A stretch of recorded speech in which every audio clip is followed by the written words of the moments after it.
പ്രിയങ്കരനായ ഗാന്ധിജി വലിയ ശാഠ്യക്കാരനായിരുന്നു. ഒരിക്കൽ കസ്തൂർബായ്ക്ക് ഒരു അസുഖം വന്നു.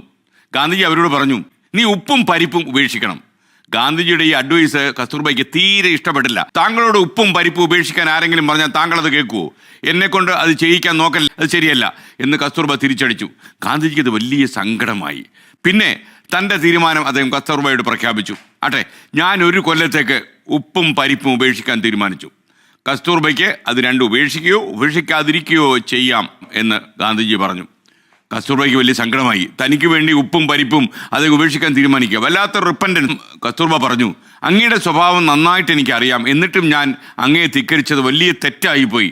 ഞാൻ ഈ പരിപ്പും ഉപ്പും കഴിക്കത്തില്ല. പക്ഷേ അങ്ങയുടെ വാക്ക് അങ്ങ് മടക്കിയെടുക്കണം എന്ന് പറഞ്ഞു. ഗാന്ധിജി പക്ഷേ അദ്ദേഹം പറഞ്ഞ വാക്കുകളിൽ നിന്ന് മാറാൻ തയ്യാറായില്ല. അപ്പോഴാണ് അദ്ദേഹത്തിന് ഒരു ഐഡിയ തോന്നിയത്. സത്യഗ്രഹത്തിൻ്റെ ആദ്യ പാഠങ്ങൾ, അതിൻ്റെ താക്കോൽ ഗാന്ധിജിക്ക് വീണ് കിട്ടിയത് ഈ സംഭവത്തിൽ നിന്നാണ്. സത്യഗ്രഹം, സ്വയം പീഡനം ഏറ്റെടുത്ത് മറ്റുള്ളവരെ പശ്ചാത്താപത്തിന് വിധേയമാക്കുക, അതാണ് സത്യഗ്രഹത്തിൻ്റെ കാതൽ. സ്വന്തം ത്യാഗം കൊണ്ട് മറ്റുള്ളവരുടെ ഹൃദയം തൊടാൻ കഴിയുമെന്ന് ഗാന്ധിജി കസ്തൂർബായ്ക്ക് കൊടുത്ത ഈ അഡ്വൈസിലൂടെ മനസ്സിലാക്കി.